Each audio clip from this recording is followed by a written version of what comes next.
Hello, party people, and welcome to an uproarious episode of Cast Party, presented by Shea's Performing Arts Center. My name is Rita Sirianni, and with me today I have my co-party hosts. In this corner, I have Juliana Tracy. Hello. And in the same corner for once, Ken Lazewski. I'm nervous being in the same corner as you guys. I can't live up to how great, especially after seeing, just real quick, Juliana sing. Please. You knew at he was going to do Shea this. Centennial Party, and as her agent, she kicked butt. I mean, she was absolutely outstanding. I'm still in awe. There's a video of it. It should be viral. Oh, no. Juliana's a superstar. No, thank you very much. I'd like to take this time to clarify that Ken is not Juliana's agent. 20%. All right. No. Very good. Well, folks, this week we have not one, but two very special guests, and I'm going to lead them in here.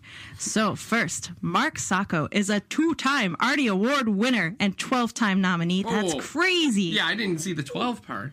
He received awards for supporting actor in a musical for Altar Boys and actor in a musical for Evita. He performed on stages all over Western New York and east of the Mississippi River on national tours of Damn Yankees and Dragon Tales Live. Oh my God, I used to love that show. Oh, yeah, it was great.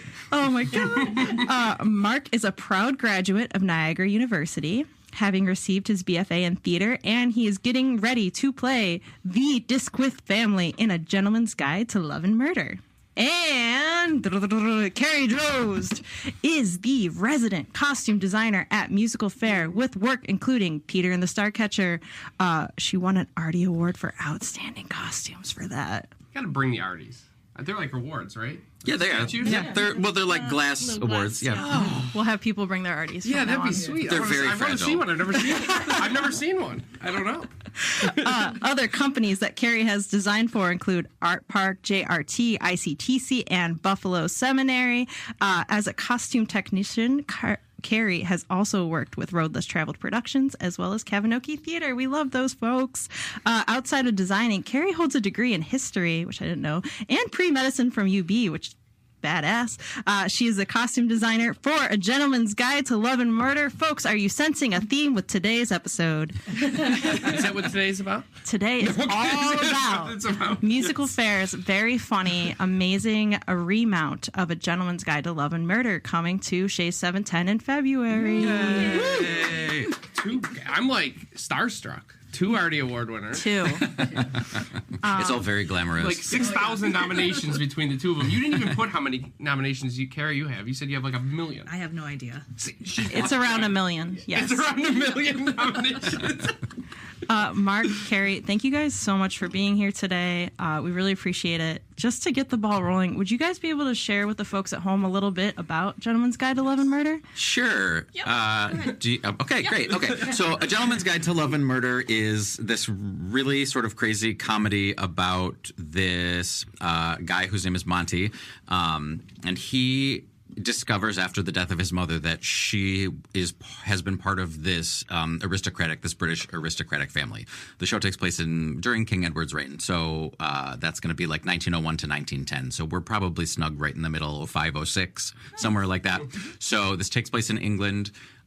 So he decides, once he's discovered that he is a long-lost cousin to this aristocratic family, the Disquiths, that he is going to take his rightful place among them. His father had been a musician, and because of the fact that his mother married out of her class, the family has disowned her. So he, to get back at them for that, decides he's going to get them all out of the way so that he can become the 9th Earl of Highhurst. So I play all of the Disquiths, so those are all of the people that stand in his way. Yes, well encapsulated. Kari, do you have anything to add to that there? I think that was that's really what it is. But it's hilarious, and it's kind of like a murder mystery, but the audience knows what's going on. Yes. It's everyone on Right. stage who's like, oh, how did they die? Well, it's all like these ridiculous ways. Like is it a dark comedy? No, maybe a little bit. But I think it's like all of these, like, what are the most ridiculous ways that he can get these people out of his way, and that's how they transpire. Situational. Yeah, it's just funny. It's very campy. I know that Juliana, this was your first Broadway show, right? It was. That was the first show. Like, I had seen national tours before, but that was the first show. Like, I went down to New York and saw it on Broadway, and so I really love this show. I'm so excited that you guys are here. That must have been great to see on Broadway. Oh my God, it was so funny. Like the Dysquiths were just like each, again, the situational humor of each campy way they die. I was just like enthralled, like as a little teenager seeing a middle schooler. Like, yeah, it is campy and it's really fun. I got to see it in 2014 as well, and so I'm really excited that it's coming through. I think, folks, if you are new to theater or if you are still like riding the high of like Mamma Mia and Dreamgirls, this is the perfect show to see next. It's so funny and unique and just has like a really awesome score. Marc, would you be able to tell us a little bit about yourself and the 8 roles you're playing? Yeah, sure. I am born and raised. I grew up in the suburbs of Buffalo. I grew up in Depew. I went to Maryvale High School, so I'm a local guy. I left Buffalo for a little bit to do some touring right after I had graduated college, but I've been predominantly working as a professional actor in Buffalo for the last. My first paid gig was I was 19, so that was a hot minute ago. That was last year. I've been working professionally for over 25 years. So there's a wealth of opportunity here for actors, and I've worked with a bunch of companies, MusicalFare predominantly, but I've worked with the Cavanoki. I've worked at Art Park. I've worked with Buffalo United Artists, in addition to my tours. So yeah, this is a great place to sort of do the artistic thing. In regard to the roles that I play in the show. So, do you want me to go through all 8 of them? Whatever moves you. I mean, yeah. The second question, because he said like I play all of them. When you answered the first question, for a second I'm like, he just made it boo-boo. No, you didn't. You played 8 roles. I do. I play all of the Dysquiths. So yeah, that's what he said. All of them. Yeah, all of them. So Lord Adalbert Dysquith is the 8th Earl of Highhurst. He's the current Earl. He's this very old, curmudgeonly, not very kind person who is very much of the aristocratic belief that they all deserve to be wealthy, and anyone who isn't there's a problem with them. So that's the first one, and then I play. Lord Asquith Dysquith Sr., who is a banker. I play his son, Lord Asquith Dysquith Jr., who is sort of he's like a playboy. He's kind of a dandy, which is what they would have been considered gentlemen who liked fine dress and who liked the finer things in life. And then I play Lord Henry Dysquith. He's the heir to the earldom, if that's actually what they call that, earldom. But he's the next in line to be the Earl of Highhurst, and he is sort of a lighthearted, simpler gentleman who does spend time in the country, but prefers to engage with members of the city, we'll say. And then I play Lady Salome Dysquith Pumphrey. She is a rather not good actress. And then I play Lady Hyacinth Dysquith. She is an unmarried woman of a certain age who is of society. So she is trying to be useful in finding a cause that she can support. And is, in doing so, usually thinking she's doing it for the right reasons, but is coming at it from a perhaps slightly less than noble means. And then I play Reverend Lord Ezekiel Dysquith. He is a clergyman who likes the drink. And then the last one is Major Lord Bartholomew Dysquith. He is a military man. He is a vegetarian. He likes physical exercise. And he believes in eugenics, which is like not a great thing. So what's interesting about all of these, like the members of the family, are that they're all very much of their time period and like not necessarily the greatest of people, but they are funny nonetheless. Oh my God. All right, Kenny, that's on the test later. Did you get all those? Yeah. No, I gotta see it. I don't know how you. I'm thinking of you. Well, I'm how going. Oh my god, I need clothes for all. Right, I was gonna say. I literally thought of like, you know, I've seen like TikToks and videos with the quick changes where they just like rip off the one and the ones underneath. Do you have to do that kind of stuff like in care, or is it like? I don't know. That's the first thing that came in mind. There's a lot of backstage. We'll call it mayhem. Yeah, mayhem. Crazy. Yeah. It's got to be crazy. I mean, that's a great segue because, Kari, would you be able to tell us a little bit about yourself? And we've already kind of spotted them, but what are some of the biggest challenges this production will bring? A little bit about myself. I was not born and raised in Buffalo. I was born in Fort Knox, Kentucky. No way. Yeah, my dad was in the Army, so we moved around. And then what brought me here was school. First, my older sister, who also works in theater, Susan Drozd. Shout out to who Susan. I went to college with. Yep, and I got to see Marc in college productions because Susan and him were in college together. But she came to the area first to go to Niagara, and when I was looking for school, she was like, "Oh, come to Buffalo. We can hang out all the time." And we rarely hung out when I was here. But I went to University of Buffalo for history and pre-medicine. I was not planning on becoming a costume designer, but I fell into it. Whenever I was getting ready to graduate, Susan was like, "Take a summer job, like do theater," and I fell into the theater in the area. I mean, that is how I met you. There's like Shakespeare in the Park. We go way back. Way back. But yeah, I started at Shakespeare in the Park, and then started working. Like I was bartending at Irish Classical, and down the line, they needed a designer for a show. And Brian Kavanaugh, who I knew from Shakespeare in the Park and you know, just being in the theater, he was like, "You can do it. Why don't you design this show?" And I'm like, "I don't know." And he convinced me to design my first show at Irish Classical, and then from there, I've done a lot of design work. I was gonna say the rest is history. But yeah, so I didn't formally go to school for it, but I have learned a lot along the way. I mean, obviously, yeah. Oh my gosh, you're booked and blessed, both of you. So that's a little bit about me. Let's see, what was your question? Biggest challenges of the production. Yeah. Of course, clothing all of Marc's characters and having them look distinct, so we know who they are, but also so he can change quickly from one to the other. Yeah. He literally will like step off stage and come back as someone else. So it's wild. When you see it, you're gonna be like, "Whoa." It's very impressive. Who helps you?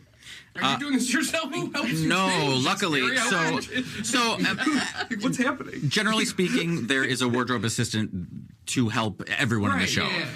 In a situation like this, because the changes are so quick and so furious, I actually will, with this production, have a wardrobe assistant assigned to me specifically.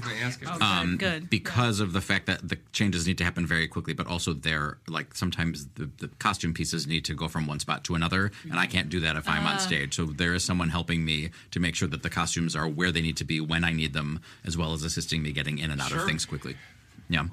And it's all choreographed. Yeah. Like you take off this first, put on this first, and it has to be a well-run machine. Yeah. When we did the show in the summer of 2022, we actually I came in one day and we spent a significant amount of time of rehearsal that day just with me and Kari and Susan, who also does wigs for the show, and my wardrobe assistant at the time. And we went through costume change by costume change and decided like what is the most logistical way that's going to make this happen like seamlessly. And so we spent a lot of time and thought, discussion, sort of making sure that these things all work the way they need to. Yeah. Wow. I love that there was an entire rehearsal devoted Is to it. that why you say remount or whatever? I called it a remount. I don't know if that was the right phrase, but I know that you guys did it in 2022, and that this is. I would consider it a remount because so this production happened at MusicalFare in their old space in the summer of 22. Yes. Because it's essentially the same production on a larger scale. Most of the original cast from that show is back. We were an 8-person cast before. We've got 10 people now, so all of the 8 originally plus 2 more are in. So that's going to be great, and it's been great in rehearsal so far. So I would consider it a remount just because it's essentially the exact same direction and production that we've had, but we're just sort of upscaling it. No, I'm glad you asked because I was kind of curious myself, so that's great. Yeah. With the change in venue, does that change like how you do the quick changes, how your approach with that? I do think that the answer to that, to some extent, is going to be yes. Mostly because the theater is much bigger than the space that we did it in 3.5 years ago. So I'm going to physically have to cover more distance in order to get from point A to point B. You're going to close your ring. Right? So I do think that there's going to be some discussion throughout the rehearsal process about, like, this is how this happened last time and it worked. Is the time enough to go as far as you need to this time? So I do think that those are ongoing discussions we're going to have throughout the restaging process, just to sort of make sure that all fits the way we need it to. I really hope you guys put a camera backstage just so folks can see you guys running back and forth, because I've seen that a few times for productions, and it truly, like, it's so fascinating, and it's like a real testament to how much work you guys are doing. I'm new to theater, and I see those. Yeah. Like the TikTok, the quick changes, they're like the person waiting and they rip the thing off and they run back, and it just gives you such an appreciation and like a holy... there's so much that goes on. Mm-hmm. Well, and you guys are like athletes. We don't need the bills anymore. Whoa. But you know what I mean? These guys are doing this live every... How many shows a day sometimes? 2 on the weekend? We'll do 2 on a Saturday. We'll do 2 a day on a Saturday. It's like... Are there swings like brought, or is it just you? It's just me. Just me. Yeah. Wow, that's crazy. I mean, if there's any reason to be impressed with a local production, that's why I think that's terrific. part of it right there. There's no understudies. It's that. Right. There's not. Yeah. Because they explain me the whole board and how they sub this person in if this for the bigger shows. There is none of that. Yeah. It's such a... Not this time. That's crazy. Yeah, with local productions, typically it's not, I mean, it's something we strive towards, certainly every step of the way, but sometimes it's not always possible to have swings and understudies. So this time around, fingers crossed, everything's going to go off without a hitch. And I'm going to knock on wood real quick. Unbelievable. It's amazing. I'm glad we're touching on this. So, Gentleman's Guide to Love and Murder won 4 Tony Awards, folks, including Best Musical in 2013. In addition to you playing many roles, what else makes this musical unique? I think that it feels, in a way, like a classic musical with modern sensibilities. Yes. So that, to me, is one of the things that I think makes it stand out as far as like what's happening within the last 10 to 15 years. Musically, it's it's not classical, but it's more of a legitimate, like, old school style musical theater. The sopranos are very soprano-y, which is not something you get in a modern rock musical so much. And so I think that's really special about this. But the modern sensibility of the humor is a little bit more modern than something might have been in the golden age, prior, 40s, 50s. Okay, so Mark, you play the entire Disquith family, as you went over. Can you talk about what it takes to have one actor play multiple roles from an acting and costuming perspective, and how do you guys go about making each character distinct? What does it take to make these things happen? So it's a lot of organization. And it's a lot of just being really specific about, like, from an acting standpoint, making really specific choices about who these people are.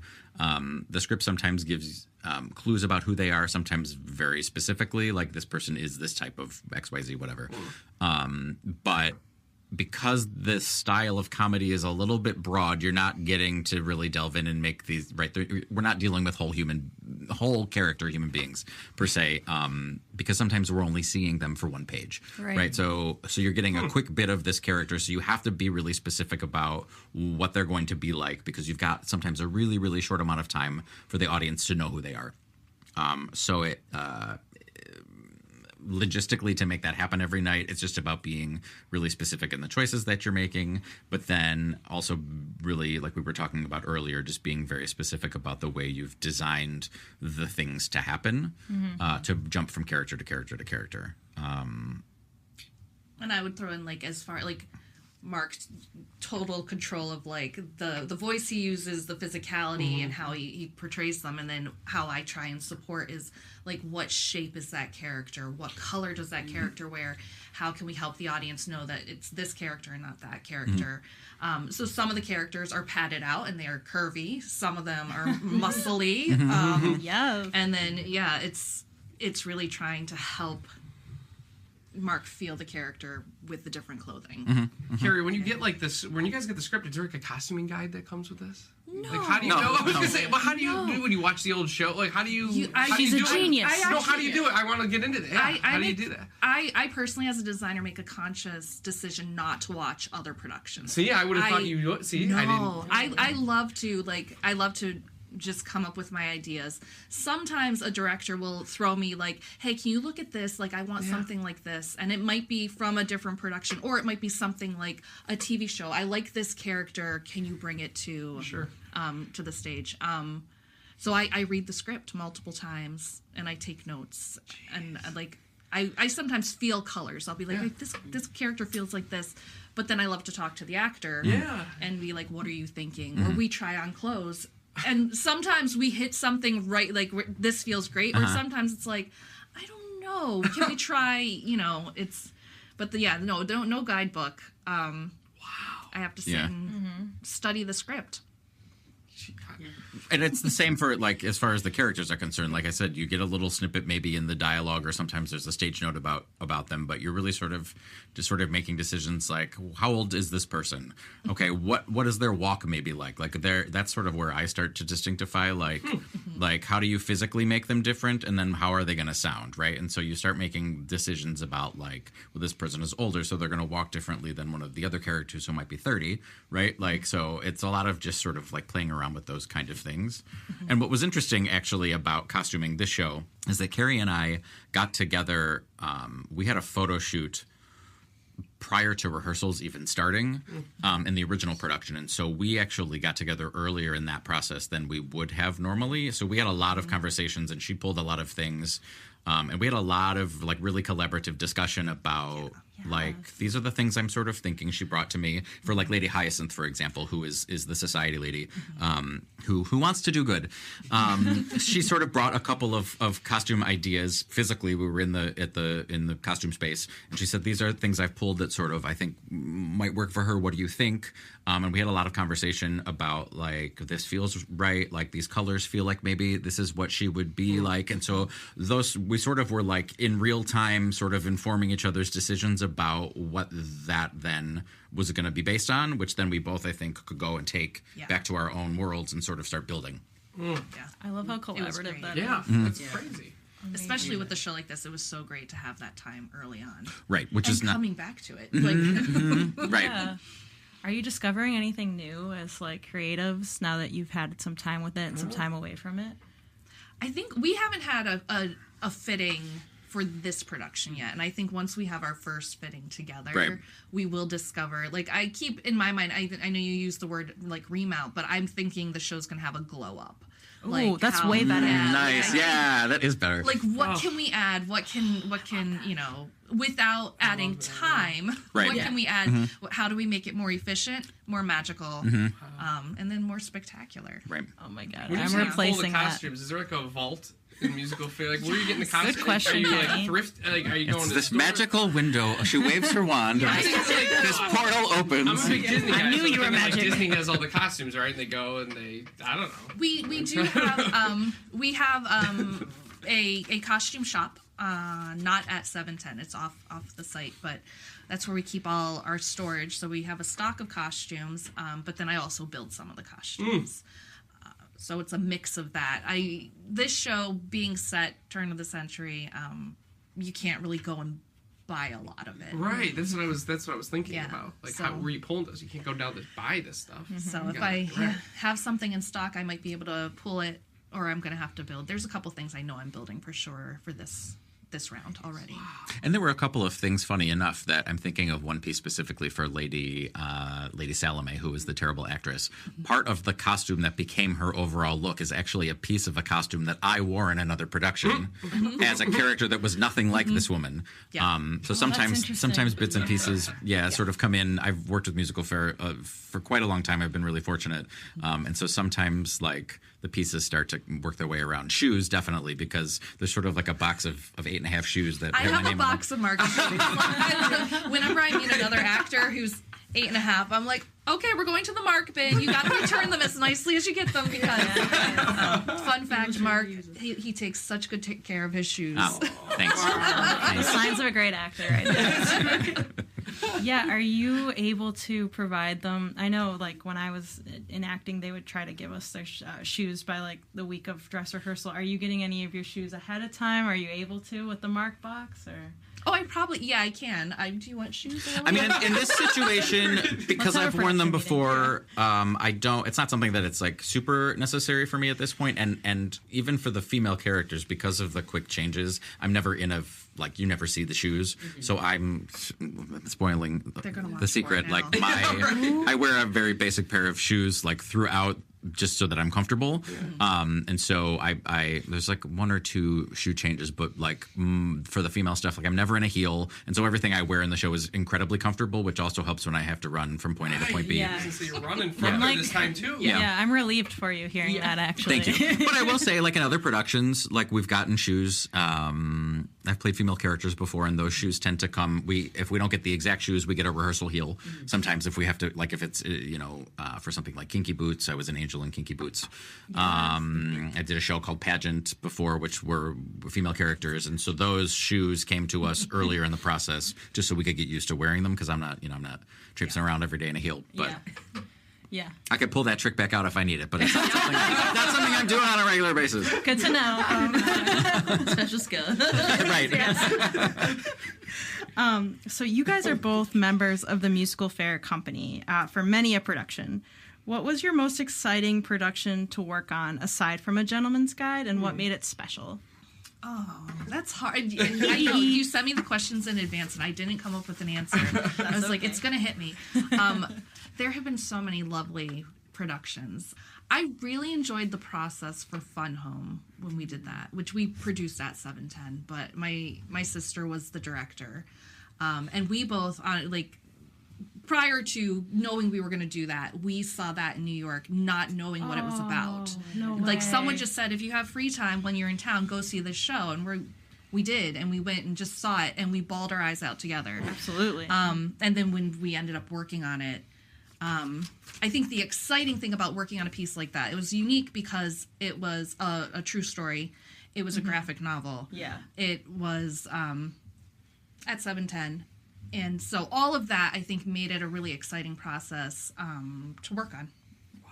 I love Fun Home. That's a beautiful show. I was going to Google it, but I didn't want my clicking to be on the mic, so I'll wait until because I get scolded for, which is fair. Yes, you do. Go into Fun Home blind, though. Sorry. Oh, I know, right? And we have family who lives in Pennsylvania, so one of our trips when we went down to Pennsylvania, we were like driving back, and we were like, how far out of our way would it be to go to that town? And we actually went and saw the Fun Home. We drove through. Shut the front door. Yeah. So it was a nice sister bonding moment. Going on a road trip with my sister, you never know where we're going to end up. But so it was like, I geek out over the research on shows, and I think that one was particularly fun to research and work on because of the different avenues that you can get to the material. Yeah, that's awesome. What about you, Mark? Oh gosh. Okay, so that's such a hard one. A couple of shows come to mind. Avenue Q is one of them. Yes. That show's so crazy and ridiculous, and so maybe a little bit dated at this point, but still amazing. But that show was like learning how to. I had done a little bit of puppetry before I was cast as Princeton and Rod, who are like two of the. Oh, that's perfect for you. Yeah, thank you. So I had so much fun. Oh God, it's so much fun. But so I had done a little bit of puppetry on my Dragon Tales tour.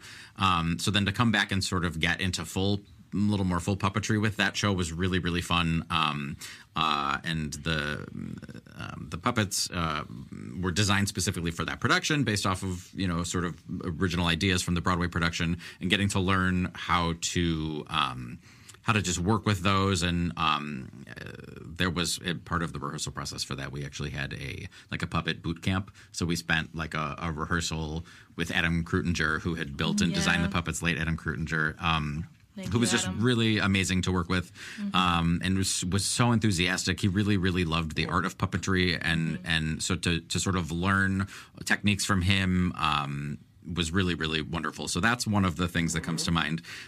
There's another show that I did probably 20 years ago, maybe. That hurts a little bit to say. But there's a oh God. There's a show called Zuma Zuma, which is an original review that MusicalFare produced, and it was the music of Louis Prima. It was conceived by Michael Wallin, choreographer, director, and Jim Runfola, who is a musician. He's a saxophone player. He plays for MusicalFare all the time. They sort of co-conceived and arranged this production, and it was just this big celebration of like Louis Prima music. So it was music that from Louis Prima with his wife Keely Smith and their one of their musicians, Sam Butera. It was like this really, really just amazing 2-hour just music. Right, it was like there was no book. It was just this review of a party. Basically, it just was like super fun, and the audiences loved it. And it was like a sort of a foray into just like getting to sort of live out your musician fantasies a little bit. Mm-hmm. So that's another one that comes to mind. But Kenny, do you know what a review is? Mm-hmm. It's like a jukebox musical, but there's no script and usually. No. Definitely not like Grease. Grease is also. I like that you tried. It's not a jukebox musical either. No, we've gone over that too. And Juliet. Yes. It would be like if Anne Juliet didn't have a book and they just performed it as a concert. Oh, like a script. A script. Yeah. I was like, there's a book based on. There we go. Because we have a lot of books. This Broadway series, right? There's a lot of books. Yes, adaptations. Thank you. Yeah. Moving on. Yeah, I was gonna say thank you, Rita. That was good. Just making sure. Yeah. What I like about you guys' answers though is just like how many folks in the community you brought up who are just a joy to work with. I think that is a real testament to MusicalFare. That's awesome. Okay, my last question before rapid fire. If you could create a new member of the Disquith family, who would it be, and how would they meet their untimely end? Okay. Do you want to go first, or do you want me to take this one first? Okay, mine's completely off the wall because I think it would be funny to do this to Monty, which is the character that is taking out all of the family members. In my mind, I thought, what if Lady Hyacinth had a cat? Oh my god! And she bequeathed, whatever to the cat, and then he was trying to take out a cat. Oh my gosh! Does he have 9 lives? I don't know. I don't know how we take out the cat, but I don't know. That in my mind, it's Aristocats. I was going to say. I know. And the butler trying to kill. I know. So it becomes Disney, and oh my god, we have to do this now. I'll raise money for it. Oh my gosh! We'll do it right now. That's a good answer. We now need a prop cat. Mm-hmm. I'm allergic to real ones, so. Okay, prop cat. So now that could be a puppet. How does this inform Hyacinth? You can come out with the cat now. Right. Oh my goodness. Oh my gosh. Yeah. So holy, I love that. That's really funny. That's really good. Lord Adalbert in the show complains about how everyone in the family is named Henry, and so I thought that it would be funny to play off of that, and Henrietta Dysquith is perhaps a fan of the circus. Maybe she runs off with one of the Ringling brothers, so maybe she could be Henrietta Dysquith Ringling. And someone hides peanuts in her hat, and she gets trampled by elephants. Oh, love. Oh, that's really good. Yes. Why can't we do this? We're gonna write this. Why can't we add this to the show? it's already. Someone get the Lion King elephant on the phone. Yeah, I was gonna say, can't we just add it like one night, just a little cat somewhere, a little lore. puppet cat? Well, and you'd get to play the cat, so good thing you have right. You get to play the cat, and you know how to. I could. All right. You know how to would it be like Cats the musical style cat? Or would it be? You're thinking like a full person. Or would it be like a puppet, like a Lion King? Like you would do some puppetry for the cat. Way back in the day, my sister and I designed a production of Cats once, and we said never again. So I think it would have to be a puppet. Did it actually happen? It was a high school production. Oh, so gotcha. it did happen. After we built it and we did all these cats, we were inhaling fur and stuff for for months. So we kind of were like never again cats. That's fair. Though that musical holds a special place in my heart. So I love a good puppet. Puppet. Yeah. I think a puppet. Yeah, I think a puppet. I think so. I think if we have a sequel on our hands, Gentleman's Guide to Love and Murder 2, Electric I have to see the Boogaloo. first one, then I will see the sequel. You really will like Then it. we gotta produce it. All right. Like the whole thing. It's- We'll find sponsors, funniest everything. It's a really great show. And yeah, Mark was kind of talking about the music before. It's so pretty and it's so silly and enticing and campy. It's a really lovely production. There's a lot of words in these songs. Like, I know that might sound like a weird thing to say, but like, because obviously there's words in songs, but like, there are words. Like, I think specifically of one of my songs, Ricky has like what we call patter songs, where it just is like constantly like word. Like there's like every beat almost has a word. So there's just like, it's really, really dense lyrically, which is great. Anyway. Is Ricky Monty? Yes. He is, yes. Oh, that's Ricky so Needham. good. Yep. Yeah. Mhm. He's so good in this. Yeah, he's really wonderful. He's a really funny guy. I haven't met him, but I see him on Seen him, stage and yeah. I laugh every time. When is he coming to the cast party? Great question, Ricky. Yeah, Ricky's in this show. Ricky's in the main. Is he in the show? He's Monty. He's Monty. He's the lead. He's the Oh, guy he's the taking lead. out- He's the other one. Oh, he's the the one other killing. one. Wait, he's the one. He's the killing one that you? knocks off all of my Wait a minute, characters. Yeah. I like Mark, but we can't have him kill him. No. We don't want that. No. Ricky, throw the plot. Well, that's great news. I love that. This seems like the most fun production. Yeah, and this seems great. A Oh my great gosh. company of folks. Before we let you guys go back to your lives, I love to do rapid fire with our guests. Would you guys be interested in some rapid fire real quick? Sure. And you can take your time, but I just call it rapid fire. Okay. Golden Age or rock musical? Golden Age. Rock musical. What's a costume mishap you're always thinking about? I try not to think of them. Good answer. That's Good the right answer. way to But I do will it. say, like, whenever I think of, like, things that I feel awful about, if it was a costume thing that I feel like maybe I caused it as the designer, I remember we were working on a production of Shout, and I brought in these go-go boots, and the actress who wore them was so excited, and I was so excited. And she put them on for her first dress and went out, and she totally slid across the stage and fell, and I felt awful. I still feel awful. And so that would be like, that hasn't left me. And then I learned like shoe grips, trying shoes before you put them on stage, and that was a big lesson for me. Trial Yeah, it's a and learning error. lesson. Trial and Yeah. error. It was awful, Trial and yeah. error. Sorry. But yeah, I still feel bad about that. Oh, man. I didn't make them slippy, but I needed to add grippies. These things happen, Carrie. Yeah. I had a similar boot issue where I was on stage one time doing a number and the heel of my boot, like the sole came unglued and the heel of the boot sort of flipped up underneath itself. And I was like, something feels weird. So I looked down and I ended up, part of the number, I ended up standing on a table and the boot was all fakaked. So that rent? It was rent. And so, Me too. and so I ended up in the middle of the number just unzipping the boot and taking it off, and I did the rest of the number in one boot. Wait, were you Angel? I was, yeah. Oh, that's so good. I love that. I mean, Shoes. Mm-hmm. Yeah. shoes and wigs are always something I was very scared of. Just always Mustaches scary. too. Sometimes, like I remember, stick. like sometimes, Yeah. like I have a mustache like flops off your face, and it's like just dangling there over your lip. You just gotta own it. Yeah, that's fair. Yeah. Boop, boop, boop. Mark, what is your go-to audition song currently?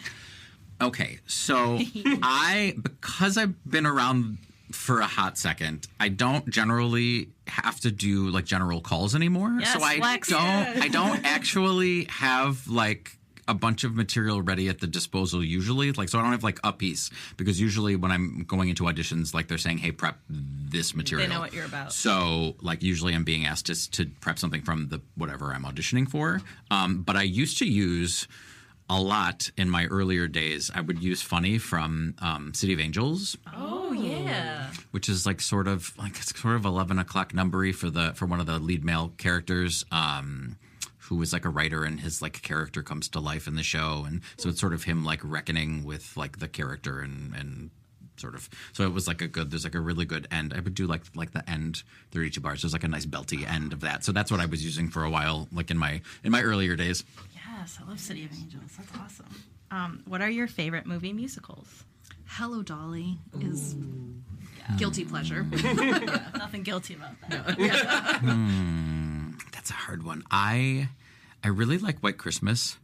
and not just because MusicalFare just produced it. Like that just happens to be. But Grease, like I came up at a time when Grease was like a very, very like popular still, right? Because that one like I feel like hung around for a while. I think that's one. See, I love Grease. So I mentioned it earlier. It's good you brought up Grease. I love Grease. And there was no pre-established music. It was all for Grease. That's all. Not a jukebox. Not a jukebox. I was going to say not a jukebox. I was going to say you took the words out of my mouth. Grease is the word. What is a dream role in a musical for you? Do you have any, Kari? I know you're not a performer, but when I was in kindergarten or first grade, the first musical I ever saw was Cats. This is why it has a special place in my heart. I fell in love with it. I was like, the cats were real to me. Yes. They are real. And then I remember going into my first grade class and being like, I am Grisabella. Yeah. So I think Grisabella would be bucket. okay. Yes, Kari.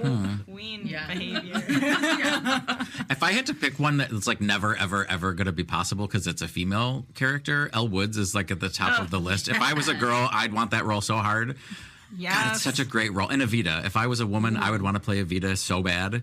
It's just such a great. The music is great. They're like really just strong female characters. Those are good ones. I love that those are two shows that I've designed costumes for you in where you weren't playing those roles. I know. But now I'm picturing you in those roles. Like when you could do it. Yes, I had this like secret backstory where I was where Elle Woods was actually Elliot Woods and it was a boy and that was like my own version of that. Love that. I love. What were you in Legally Blonde, Callahan? Callahan, yeah. That's really good. I love that production. It was really good. What is your favorite backstage snack? Coffee. Me too. Who has time to eat backstage? Oh yeah, nobody, especially not in costume. Definitely not in costume. Yeah, definitely not in costume. Yes. No one's eating in costume. No. Backstage, You know what is really prevalent backstage? I don't know if this is just like a local thing. There are always Sour Patch Kids backstage. Yes. Always, because like the sour gets you salivating, so it keeps your voice moist, so you don't dry out. Those are everywhere all the time. And any theater I've worked at locally in probably the last 20 years, Sour Patch Kids. That's why people were saying the watermelon Sour Patch Kids. Oh, those are the best kind. But yes, I've learned something today. I like to stick to the ones that either like I usually do like yellow or red if I have because then they won't make my tongue colors. Because what I don't want to go do is like eat a blue one and then go out on stage and sing with the blue tongue. Yeah. It's a rookie mistake. Well, of course, it is a pro tip. But when I play the new cat character that we're going to create, maybe the cat can have a blue tongue. Kari, what is a dream musical to costume design? That's okay. Is it dream because I want to do the costumes or dreams because I want to work on that show? I'm going to give you the... It's Yeah. I'm like, Mark can answer too if he wants. He wants to costume what would you like to costume design? Oh, God. That's a really hard job that I don't know that I want. Thank you. I don't even know what to do. It takes a special kind of person to do it, and I don't know if I'm that organized. I respect that. I've always wanted to work on a production of Big River. Ooh. Yeah. And I could picture that's another one that was introduced to me when I was really young. My parents had went to see it and then came home and like they played the soundtrack. But they would turn it down for like the swear words. So like there was so I could picture that one. Is that based on Huckleberry Finn? Yeah. Or Tom Sawyer? Tom Sawyer. Tom Sawyer. But yeah, so I could picture the costumes like it's the characters that Mark Twain created and to like make them larger than life. I don't know. I think that would be fun. Yeah, a little period piece. Yeah. Energy. Yeah. All right. Kari's dreaming big there. Yeah. Big River, big dreams. I love that. Which disc width gets the biggest laugh in your opinion? Oh, God. They all are so funny.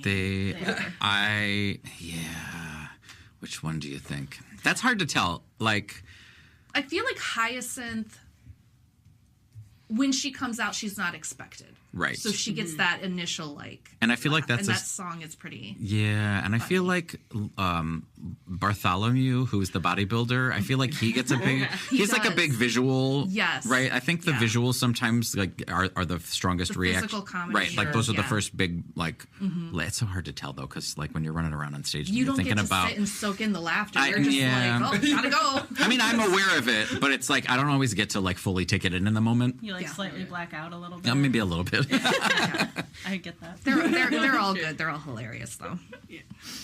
What's your favorite musical number in the show? I love the ice skating. That one's pretty fun. That's cool. Yeah. I just love to watch that number. Poison in My Pocket is that one. I really like. Well, Lady Hyacinth Abroad is pretty fun. There's a lot of good stuff. My favorite one I think overall is one that I'm not in, and it's I've Decided to Marry You, which is this number in Act 2 with Monty and his 2 female paramours, and it's this sort of like balancing act of like.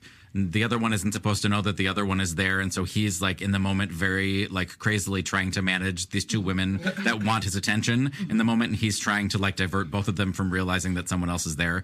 That's a really, really great number. The music is fun. It's staged really cleverly. Yeah.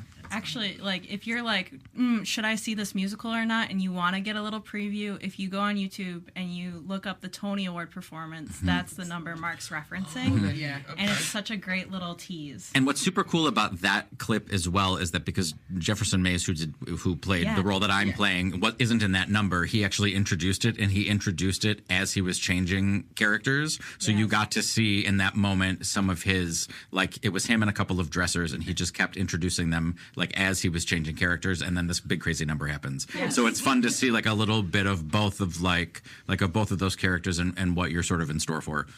Absolutely. Like folks, check it out and then buy your tickets, please. Let's see, really quick. A Gentleman's Guide to Love and Murder is based off a fictional novel called Israel Rank, the autobiography of a criminal. If you could each have an autobiography, what would you title it? Should I take this one first? You can take this one first. Okay. If I had an autobiography, what would my title be? Who Am I Supposed to Be Next? Ooh. I think that's the title. I think that's my autobiography. I came up with a couple of other ones that like develop in like backstage jokes, but none of those are probably friendly for the show, so we're gonna keep. I mean, That's Cast Party After Dark version. Cast Party After Dark. Cast Party Live. The title that popped to my head, I don't know why this came up, but it was Say It Ain't So, but SEW as opposed to. Oh my God, I love that. Yeah. These are so good. These folks are clever. These are so freaking good. good. I expect to read both of these. They're in my library. I can't wait for the musical adaptation of your future I autobiography. know, of the autobiographies. Oh my gosh. Mark, Kari, this has been a really lovely conversation. Thank you guys so much for taking time out of your days and your schedules. Before I let you guys leave, do you guys have anything you want to plug or throw out there for the folks at home? Well, we definitely want to plug A Gentleman's Guide to Love and Murder. Come and see it. Get your tickets. It's going to be great fun, and we're excited for everyone to have that experience with us. And I'm also going to be in Hairspray in May playing Corny Collins. So You're if you want to come to Corny Collins, yeah. So if you want to come and check that out too, that would also be great. 2 of the best roles ever. Just put it out there. Thanks. Dice and Corey Collins. If you want to see something a little bit more serious, I'm currently working on a production. It's a play called Sheltered at the Jewish Repertory Theater. So go see that one. And then Jesus Christ Superstar is coming up, and Hairspray. So yeah. Oh my gosh. So many good things to see in Buffalo right now, folks. Please check out our friend Mark and Kari's projects. They are awesome, and so are the projects they're in. And that's what I have to say about that. That's great. All right, folks, some quick campus shout outs. And again, thank you, Mark and Kari. Yes, MusicalFares, A Gentleman's Guide to Love and Murder, will have performances at Shea 710 Theater from February 19th through March 8th. Get your tickets today. Also, MusicalFares Lady Day at Emerson's Bar and Grill will be at the Shea Smith Theater from January 30th through February 15th. So a little change in venue for you, a little bit more intimate. Always fun. And we've got Riverdance, a special engagement in the Shea's 5-Star Bank season. It's coming up this March 13th through the 15th. Kenny will be dancing in that, I assume. Yes, yes, I assume so. I can't even get casted as a rock. You just dance without moving your arms. You're going to be playing the river for that part I'm of going to be playing River the Dance. river for that. Thank Absolutely. you. And last but not least, Kimberly Akimbo, winner of 5 Tony Awards, will be coming to Shea's Buffalo, also as a part of our 5-Star Bank Broadway season, and that'll be from March 17th through the 22nd. All right, folks, until next time, we hope you enjoyed the vibes, got some tea. Check us out on Shea's Buffalo social media, and check out MusicalFare's social media. In the meantime, Ken, why don't you play us out? I feel like I'm the Aristocats, like playing the little piano scene. Like, That's all I could think of. Cast Party is presented by Shea's Performing Arts Center. Produced by Cassandra Lippert, Ken Lazewski, myself, Juliana Tracy, and Rita Sirianni. Theme song by John Michael Ogletree. Audio mixing by Dave Lenhart. Logo and graphics designed by Acacia Crozier. Marketing and social media by Bridget Neeson. Please rate, review, and subscribe to Shea's Performing Arts Center presents Cast Party, wherever exceptional podcasts are downloaded. Or visit us at shays.org. Bye-bye.